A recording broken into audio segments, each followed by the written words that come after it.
সংসার জীবনে আমি আজ বড্ড ক্লান্ত।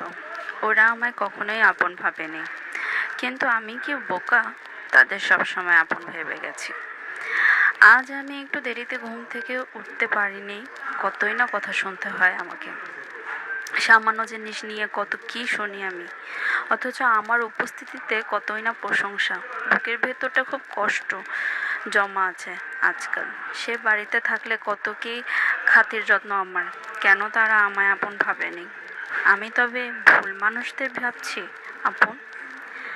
হ্যাঁ, মাকে খুব মনে পড়ে আর লাভটাই বা কি? আগের মতন করে তো কষ্ট লাগলে জড়ে ধরে থাকতে পারবো না আর, গেলেও বা কয়দিনের থাকা হয়। সংসার জীবনে প্রতি মুহূর্তই মানুষকে ক্ষমা করে দিয়ে চলতে হয়, কিন্তু এভাবে আর কতদিন থাকতে পারে মানুষ? মন থেকে আর মিশতে চায় না তাদের সাথে।